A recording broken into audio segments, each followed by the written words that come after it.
I'm Laura Blumenthal on the Berkshire Heroes podcast, and joining me today is Molly Cleaver, the Community Engagement Manager at Reading University. Welcome, Molly. Thank you. Very happy to be here. Now, you completed your degree at the University of Reading in English, and you're also the president of the University of Reading Students' Union. So you've got the university flowing through your veins.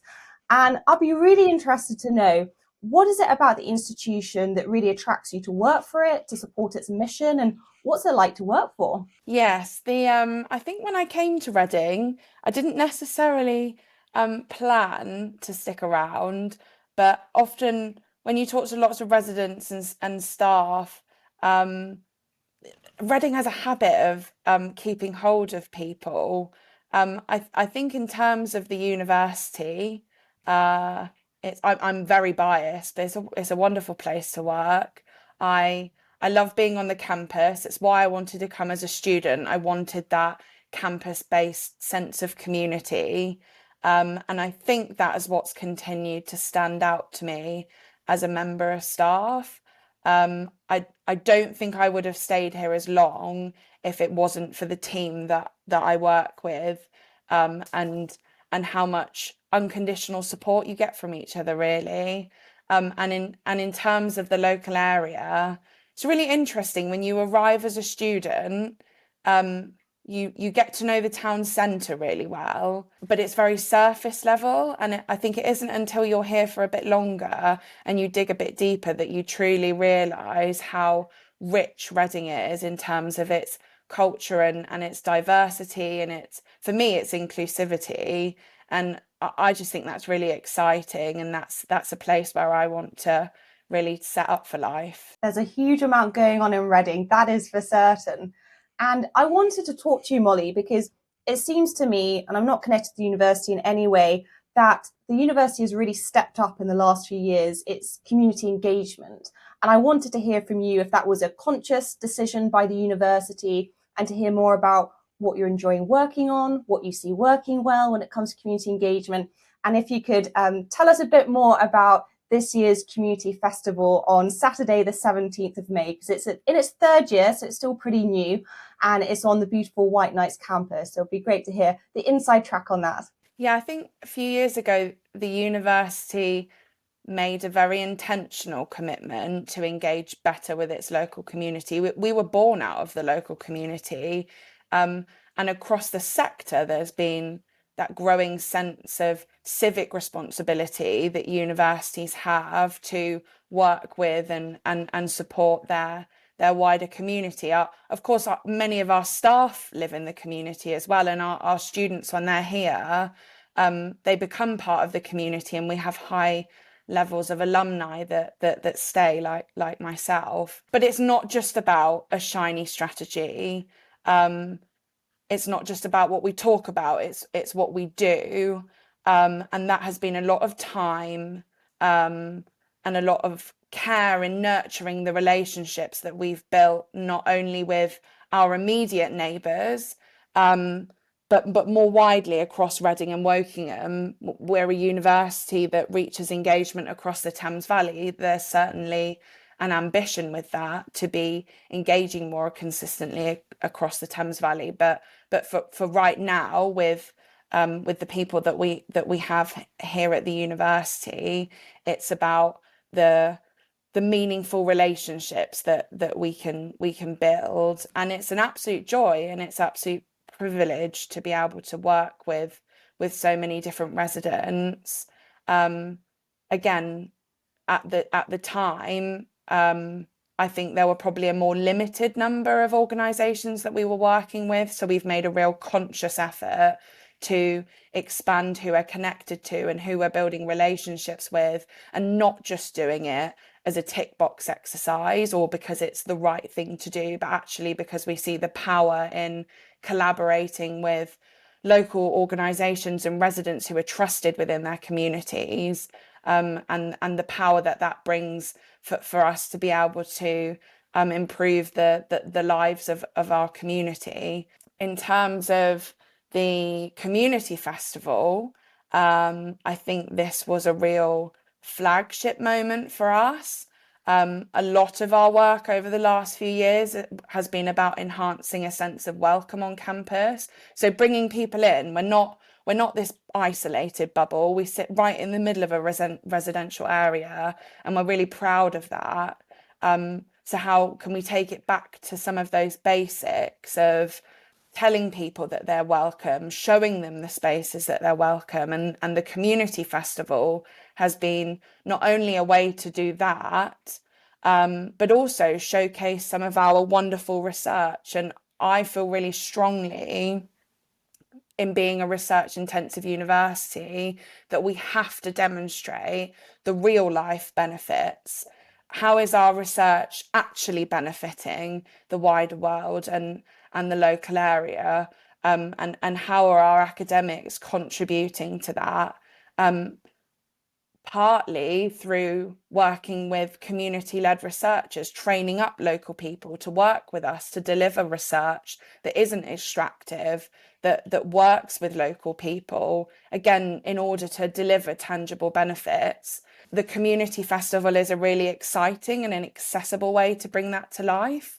So if you've been before or you're planning to go, you'll find lots of interactive activities that bring that research to life. On the flip side of that, it's also about bringing our local organisations, our key partners in. We can't deliver the community festival without them. We had about 5,000 visitors last year. We can't do that alone, and we don't want to do it alone. We want to deliver a community festival that's both for and with our community. So being able to work with local organisations who can host a whole series of activities that also provides them the ability to be more visible and to showcase what they're doing. For me, that's probably the most exciting part, and that comes through in anything from interactive activities to sports sessions to performances. And it really is probably the most exciting part of my job. Through your role, are you trying to engage with difficult to reach communities? Because through my experience at the council, there are people who are always going to respond to every single consultation or are quite easy to engage with. And then there are other demographics, communities who are so difficult to engage with, who you really need to get their insights, but it's a real struggle. So it'd be good to know what you're finding is working. I find the term difficult or hard to reach really interesting, because actually that's a reflection on the university more so than it is those communities. It highlights that we are working in not necessarily the wrong spaces, because we are still engaging with certain communities, but we're not getting to the right spaces. So as much as it's wonderful to bring people to us, we have to be going out into different spaces and being more visible and breaking down some of those barriers that mean certain communities don't feel like they have a voice or don't feel like they're able to work with us or feel welcome on campus. One of the key ways in which we do that is by connecting with local organisations who are trusted by those communities. So, for example, Whitley is one street over from the university. They really shouldn't be classed as hard to reach. That is certainly a reflection on us. So we've been able to partner with groups like Whitley Community Development Association, who are the beating heart of Whitley, to be able to build better relationships with those residents. Over on Oxford Road, we've built a fantastic partnership with ACRE, with the Alliance for Cohesion and Racial Equality, that has meant that we've been able to build more meaningful relationships with Black and Asian minority ethnic communities. We work more with refugee support groups, so we can build better relationships with refugees and asylum seekers. So our key to being trusted by those communities, so we can work with them in a meaningful and authentic way, is by working with trusted partners and not just assuming what people need, and not just inserting ourselves as a large organisation into communities who may well have had negative experiences from similar large organisations. but by really taking the time to listen to those voices and understand what do they need, and often they do have the answers to those, to the solutions. So then how can we work together to deliver better experiences and collaborate on projects and activities? Now, I think a good example of positive community engagement was I was really happy to get a newsletter through my letterbox from the University of Reading all about this new proposed Loddon Garden Village housing development. And that's just south of Early, which is where I live. And the university has organised 3 whole days, which is all about trying to fill the community in a bit more on the details, but also getting their thoughts and feedback too. How involved are you with this, and what can people expect to learn? Yeah, the role of my team and the wider comms team is really integral in this work.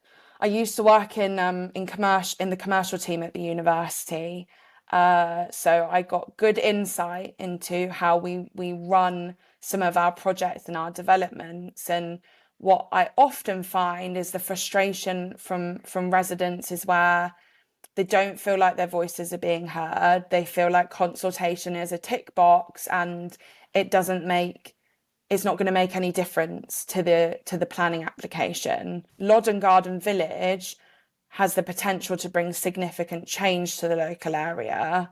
So quite early on, in line with our strategy and how we want to engage with the community, we agreed that actually doing what was legally required isn't in line with the university's principles or the principles of our partners. And actually, we did want to go above and beyond to genuinely provide residents with the opportunity to find out more about these proposals, feed in their views, and have the chance to shape the outline planning application.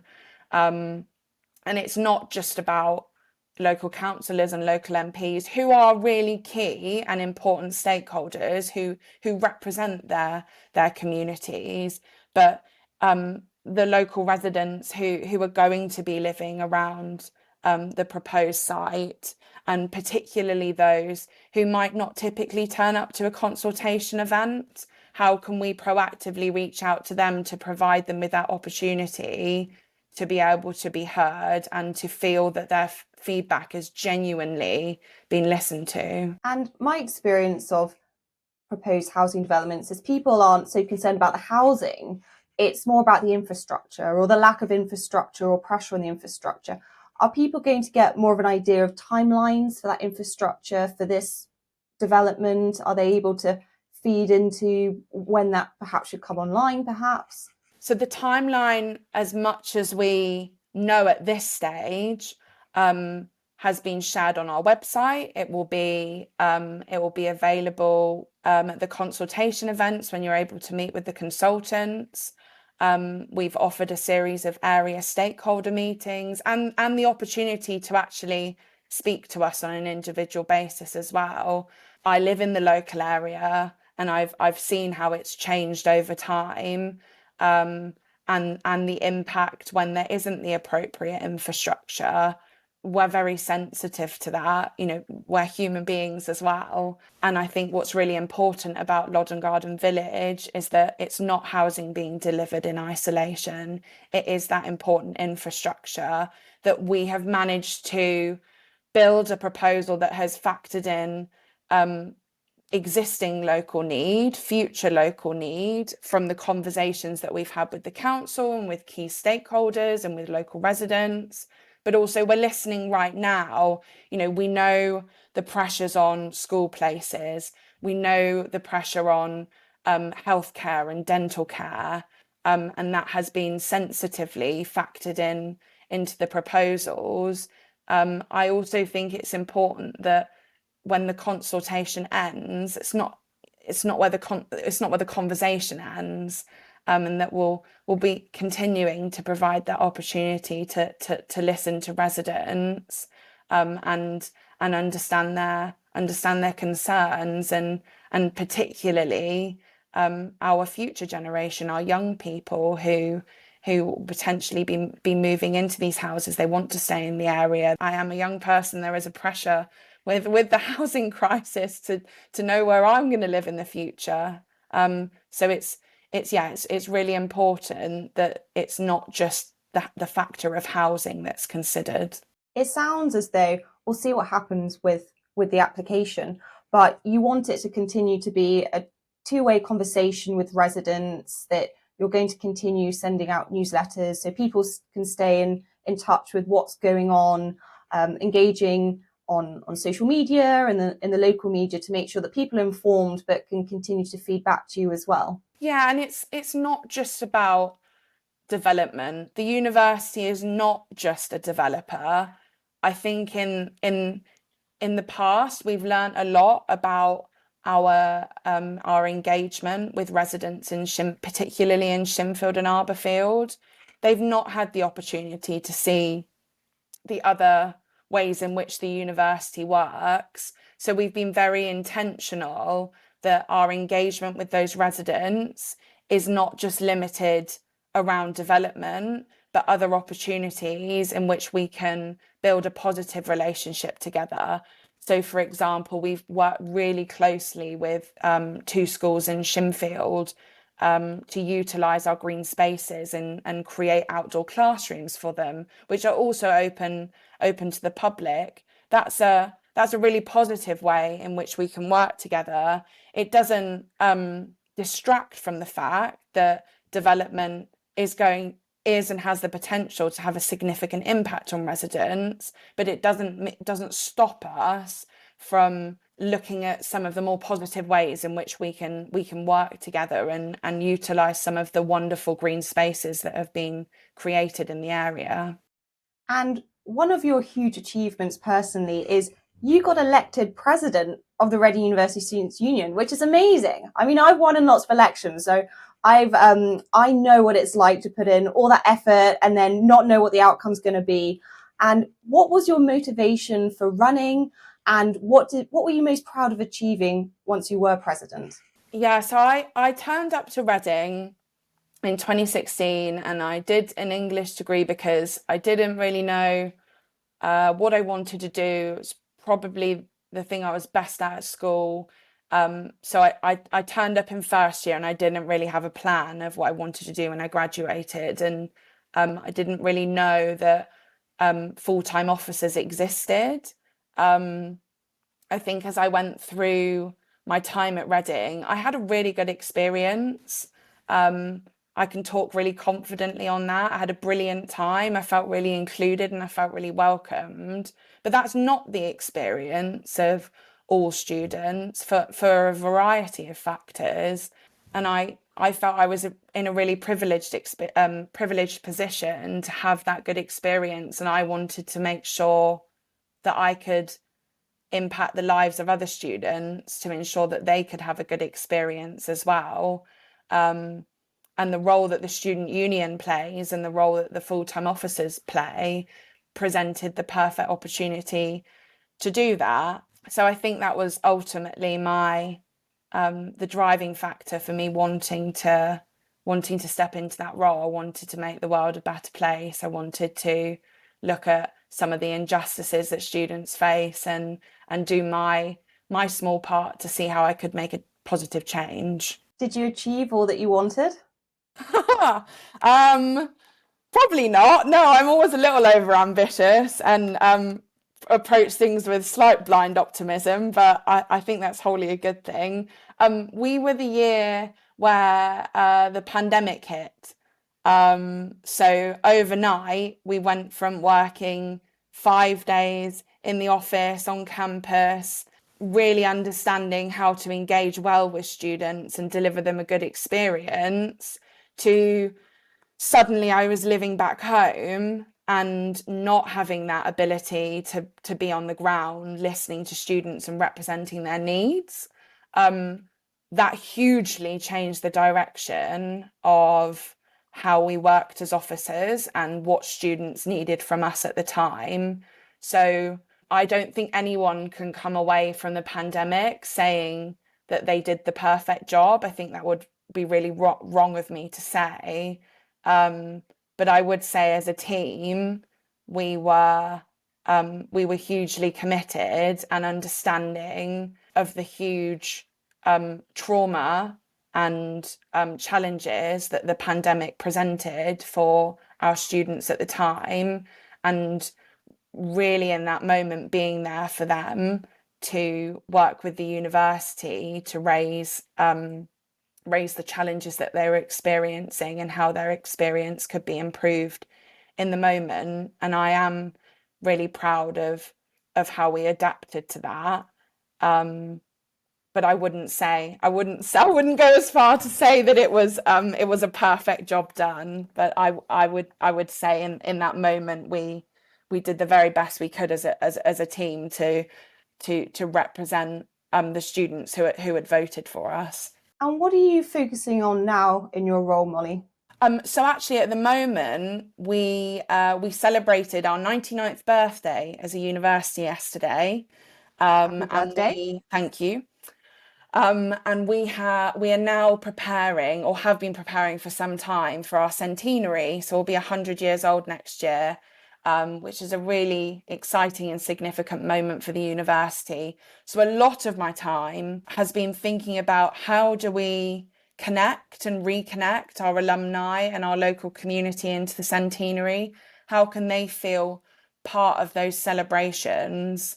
And a key way in which we're going to do this is through memories. I think the majority of people that I speak to have some sort of connection to the university. How can we tease out and nurture some of those memories so they're not lost? How can we recognise our history and our heritage, how far we've come in the last 100 years, and our ambitions for the next 100 years. So we have a whole host of exciting activities that we're currently planning for. But my real focus is on how do we bring the local community into our centenary year activity. I really look forward to that next year. That'll be terrific. And my final question for you, if you were Prime Minister, which law would you introduce or change, and why? That's a really tough one. I read this when you said it, and I should have spent more time thinking about it. We have gone through a significant period of change, particularly over the last few years, and I think the way in which we treat each other and respect and understand differences has become really divisive. So if I was Prime Minister, I would be looking at policies and law that ensures all of our community feel welcome, and that we celebrate the diversity and the cultures and the differences that exist in our community, and we treat each other with more tolerance and respect for those differences, because everyone should feel welcome and they should feel safe here, and not everyone does. And I think ultimately, if we were more inclusive as a society and recognise the strength in difference and respect of difference, then I think ultimately we would all have a better opportunity to thrive and flourish in what we want to do. Thank you, Molly Cleaver, for joining me on the Berkshire Heroes podcast. It's been a pleasure to talk with you. Thank you.